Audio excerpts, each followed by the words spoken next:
Price increases are everywhere. Everything from big ticket items like real estate and car purchases down to everyday essentials like food and household goods at your local grocery store. We all know this, and honestly, rehashing the same facts about inflation in a video would just basically be a waste of everybody's time.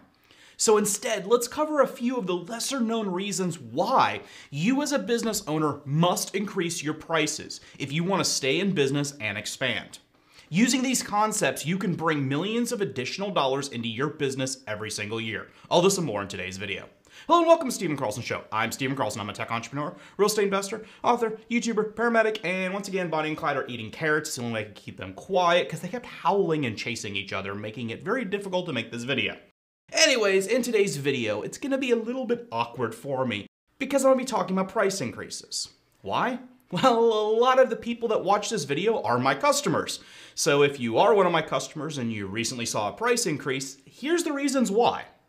Either way, if you're a customer of mine or not, applying these same concepts to your business will allow you to thrive. And in return, it's going to give you the financial resources to invest back in your business and offer even better products and services for your customers. As many of you know, one of my businesses is Auto Corner. We provide turnkey websites for independent used car dealerships, both under our Auto Corner brand and also under a white labeled product through some of our various partners such as Carfax and ComSoft. When you sign up for the Carfax Advantage Dealer Program, you are entitled to a free website for your dealership. While it is branded as a Carfax product, we're the ones that provide the technology in the background that actually runs the service. Auto Corner was initially started by my business partner back in 2000. And he kind of kept it as a side project for almost a decade. When I partnered up with him in 2009, we officially formed the company and began offering our services full-time at the incredibly low price of $299 per year. We very quickly took over the market and became the third largest provider in the nation, offering a great product at a fantastic price. Over the years, we slowly increased our prices for new customer signups. First, we went to $4.99 per year, then it was $6.99, $8.99, but we left all of our old customers grandfathered on whatever pricing plan they were on. We felt this was kind of a thank you to our customers for being with us from the beginning. And we have many hundreds of dealers that are still with us since 2009 on these old prices. Plus, of course, the thousands of dealerships that have signed up throughout the years and are on various pricing points since the 2009 launch. Now in 2021, as the country is slowly trying to drag itself out of the pandemic, and of course all those forced shutdowns, we are seeing prices everywhere skyrocket. This includes our costs as well, and I'm sure your costs as a business owner. So we had to look hard at our numbers.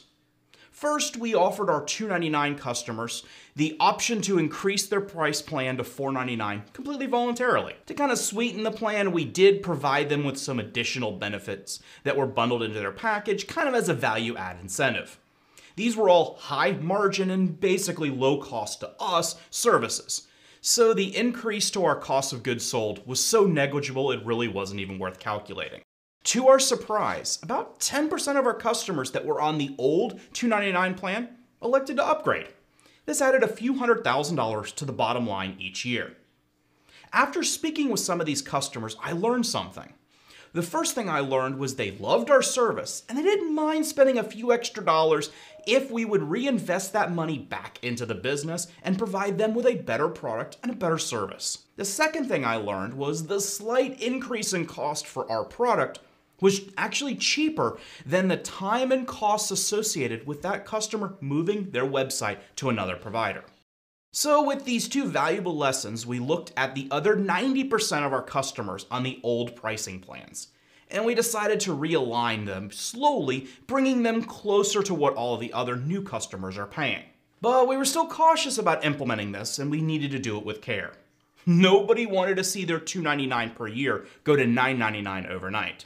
So we needed a strategy. Using an inflation calculator on usinflationcalculator.com, links down below if you want to try it out, I calculated the annual price increase if we kept up with inflation each year, basically. So, for example, a dealer that signed up back in 2009 at the $299 per year price point should have been increased to $303.90 back in 2010. And that's purely based upon inflation. Then in 2011, it would have been $313.50. In 2012, it would have been $319.98, and so on until today. In 2021, their price, if kept up with inflation, should have been $382.31. Adding up all these prices, if we increased their prices each year, they would have paid a total of $4,346.73 over those 12 years. But since we kept their prices the same, they only paid $3,887, which for those of you that are bad at math, that's a difference of $459.73 that we undercharged them. Or looking at it another way, we lost $459.73 in actual value over those 12 years. Remember, inflation means that $1 today really has less spending power than a dollar from the past. With the cumulative rate of inflation over these 12 years, we lost 27.9%. So each dollar in 2009 is actually only worth about 72 cents today. So we began to implement our price increase over a multi-year term, keeping all of this in mind. All the remaining $2.99 customers were brought up to $4.99 per year. All the previous $4.99 customers were brought up to $6.99, etc. You get the point. These gradual price increases will generate millions of dollars in additional reoccurring revenue. But remember, for many of these dealers, we are negative $460. So even the $200 increase only brings us up about 50%. We are still technically in the red for that customer. But we decided we would prefer to slowly implement the price increase rather than shock everyone with a significant increase on day one. Of course, as to be expected, some of the customers did have issue with the price increase. Most, after a simple phone call and an explanation, were accepting of the price increase, but some were not. As of my last check, we lost about 5 customers that just completely refused the price increase, and they left. And while any customer loss is bad for a business, in this case, the relatively small amount of customer attrition did not impact our bottom line at all. And the increases in revenues generated from the other customers more than easily covered this. A few customers did ask for a payment plan so that they could help break these into a few payments, and we easily worked with them without any problem.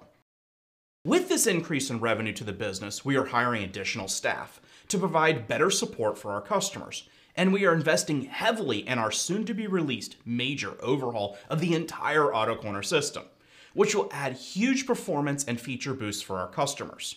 So that the money they're spending now, we are reinvesting back into something that's going to make them more money in the long run. In summary, as a business owner, you must increase your prices. The main reason is that you need to keep up with inflation. We know that. And failure to do so will slowly bleed your company into bankruptcy. Second, and most importantly, is if you provide a quality product, your customers will stay with you. The simple fact is it will cost them more time, money, and aggravation for them to leave you and risk switching to an inferior product. Your customers already know this, and they are willing to spend a few extra dollars if they are happy with your product or service. But, and this is so important, do not go crazy with the price increases. Let's say, for example, you own a gas station and you sell sodas for $2.99 per bottle. You cannot bump the price to $9.99 and expect people to still buy from you. There are market forces at play and just plain common sense. You could increase this to say $3.29, $3.39, and most would not even notice or even care. But if you more than triple the cost of sodas, you're just going to piss off your customers and you're going to have no customers. I hope this information helped you out. What type of products or services do you offer? Have you raised your prices to keep up with inflation? Or are there other reasons why you've increased your prices? Or maybe you've kept them the same. Why and why not? Share the information down below in the comments section. And don't forget to check out www.open4.business and register your business today. You already know this, but this is the Small Business Awareness Campaign where myself and other guests like Aubrey Janik, Jamel Gibbs, Minority Mindset, Investment Joy, Rod Squad, Kenny Keller, Mark Moss, Kristen Otia, Air Force Major C.W. Lemoyne, better known as Mover, and others will be flying around the country in a helicopter. Would you like me to take the helicopter and land it at your business and feature you on this program? Go to the website and register. There's a few spots still left on the flight plan that we can fill in. Unfortunately, most of the businesses that have been asking lately, they're just too far away from our flight plan, so we can't add you. But I am releasing the flight plan information on the website, so go check it out. And if you see the line is going past your business, we might be able to land real quick. So go to the website, check it out, let me know. Thank you very much for watching. Please make sure you click like and subscribe. Doing so really helps YouTube algorithm. I appreciate it, as do Bonnie and Clyde, that have now finished their carrots and are sitting patiently and they want to go outside. So let me get going. Thanks, and I'll see you on the next one.